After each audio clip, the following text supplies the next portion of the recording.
Hi friends, welcome to my channel. ఈరోజు video చాలా ఈజీగా టేస్టీగా చేసుకునే బెండకాయలు ఎండ్రీలు పులుసు అండి. ఈ రెండింటి కాంబినేషన్లో ఎప్పుడు ట్రై చేయకపోతే ఒకసారి ట్రై చేయండి. చాలా రుచిగా ఉంటుంది. విడివిడి అన్నంలోకి చాలా అంటే చాలా బాగుంటుందండి. బెండకాయలు హెల్త్కి చాలా మంచిదండి. అలాగే మనకి పిల్లలకి కూడా చాలా మంచిది. అలాగే మనం ఈజీగా టేస్టీగా తయారు చేసుకోవచ్చండి. ఇప్పుడైతే మనం బెండకాయ ఎండ్రేల పులుసు తయారీ విధానం చూసేద్దాము. దానికోసం ఇక్కడ బెండకాయలని, ఉల్లిపాయని, టమాటాని, పచ్చిమిర్చిని వాష్ చేసి పెట్టేసానండి. తర్వాత వాటిని ముక్కలుగా కూడా కట్ చేసేసాను. ఉల్లిపాయ, టమాటాని చిన్న ముక్కలుగా కట్ చేసుకోవాలండి. బెండకాయలని ఇక్కడ చూపించిన విధంగా కట్ చేసుకోవాలి. తర్వాత నేను ఎండ్రేలు కూడా క్లీన్ చేసి పెట్టేసుకున్నానండి. మీకు చూపిస్తున్నాను. మనకి కర్రీకి తగినంత తీసుకొని ఎండ్రేల్ని గోరువెచ్చని నీళ్ళతో వాష్ చేసుకోవాలండి. ఒక 3 సార్లు అయినా మనకి అప్పుడే అవి బాగా క్లీన్ అవుతాయి. ఎండ్రేలతో ఏ కర్రీ చేసుకున్నా సరే కొంచెం గోరువెచ్చని వాటర్తో ఖచ్చితంగా క్లీన్ చేసుకోవాలండి. నేనైతే వీటిని శుభ్రంగా క్లీన్ చేసి పెట్టేశాను.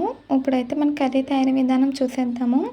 ప్యాన్ పెట్టి ఆయిల్ వేసానండి. హీట్ అయ్యాక ఎండ్రేలు వేసుకుని వేయించుకోవాలి. ఆయిల్లో వాటిని బాగా ఫ్రై చేయాలండి.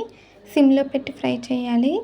మీరు కనుక ఫస్ట్ టైం మా ఛానల్ చూస్తున్నట్టయితే ప్లీజ్ లైక్, షేర్, సబ్స్క్రైబ్ చేయండి. ఇప్పుడైతే మనకి ఫ్రై అయిపోయినాయి. తర్వాత ఇందులో మనం ముందుగా కట్ చేసి పెట్టుకున్న ఉల్లిపాయ ముక్కలు, పచ్చిమిర్చి వేసి ఒకసారి కలుపుకొని వేయించాలండి. ఇవి గోల్డ్ కలర్ వచ్చేంత వరకు మనం ఫ్రై చేసుకోవాలి. ఎప్పుడు బెండకాయ పులుసు ఒకేలా చేసుకుంటే బోర్ కొడుతుంది కదండి. టేస్ట్ కూడా ఎప్పుడు రొటీన్గా ఉంటుంది. ఒకసారి అందులో ఎండ్రేలు వేసి పులుసు పెట్టుకుంటే తినడానికి రుచిగా ఉంటుందండి. చాలా బాగుంటుంది. చూడండి ఫ్రెండ్స్, ఉల్లిపాయలు అయితే మనకి ఫ్రై అయిపోతున్నాయండి. ఇలా ఫ్రై అయిపోయాక ఇందులో మనం కట్ చేసి పెట్టుకున్న టమాటా ముక్కలు వేసుకోవాలి. నేను ఒక టమాటా తీసుకున్నానండి. మీరు కావాలంటే 2 అయినా వేసుకోవచ్చు. టమాటాలు కూడా వేసి వేయించాలి. టమాటాలు సాఫ్ట్గా మగ్గాలండి. ఇప్పుడైతే మనకి టమాటాలు కూడా మగ్గిపోయాయి. ఒక 2 నిమిషాలు మగ్గించిన తర్వాత మనం కట్ చేసి పెట్టుకున్న బెండకాయ ముక్కలు కూడా వేసుకొని ఒకసారి కలిపి ఒక 2 నిమిషాల పాటు వేయించాలండి. మీలో ఎంతమందికి బెండకాయ ఎండ్రేల పులుసు అంటే ఇష్టమో కామెంట్స్లో తెలియచేయండి. రైస్లోకి చాలా అంటే చాలా బాగుంటుంది. ఇప్పుడైతే నేను 2 నిమిషాల పాటు వేయించేసానండి. బెండకాయలు ఆయిల్లో ఫ్రై చేసుకుంటే కర్రీ టేస్ట్ బాగుంటుంది. మనకి బెండకాయలు లైట్గా కలర్ చేంజ్ అవుతుందండి. అప్పటి వరకు వేయించాలి. తర్వాత ఇందులో కొద్దిగా పసుపు, రుచికి సరిపడా కారం, రుచికి సరిపడా ఉప్పు వేసుకోవాలండి. కారం స్పైసీకి తగ్గట్టుగా వేసుకోండి ఫ్రెండ్స్. ఇప్పుడు ఒకసారి వేసాక బాగా కలుపుకొని మరొక 2 నిమిషాల పాటు కూడా వేయించాలండి. ఉప్పు, కారం ఆయిల్లో ఫ్రై చేస్తే కర్రీ టేస్ట్గా ఉంటుంది. మీకు ఈ వీడియో నచ్చితే ప్లీజ్ లైక్ చేయండి ఫ్రెండ్స్. ఇప్పుడైతే మనకి ఆయిల్లో ఉప్పు, కారం కూడా బాగా ఫ్రై అయిపోయిందండి. తర్వాత ఇందులోకి 1 గ్లాస్ వాటర్ వేసాను. వాటర్ వేసి ఒకసారి కలుపుకొని పొంగు రానివ్వాలండి. అంటే కొంచెం మరిగించాలి, పొంగు రావాలండి. ఈ లోపైతే నేను ఇక్కడ చింతపండుని నానబెట్టుకున్నాను. నానబెట్టిన చింతపండుని ఇప్పుడు మనం చింతపండు రసం తీసుకోవాలండి. నేను చిన్న నిమ్మకాయ సైజ్ అంతా చింతపండు తీసుకొని 3 సార్లు వాష్ చేసి కొన్ని వాటర్ వేసి నానబెట్టాను. ఇప్పుడైతే చింతపండు రసం కూడా తీసి పెట్టుకున్నానండి. ఇది ఇప్పుడు మనం పొంగు వచ్చింది కదా, కర్రీలో వేసేసుకుందాము. ఇలా పొంగు వచ్చినప్పుడు వేసుకోవాలండి.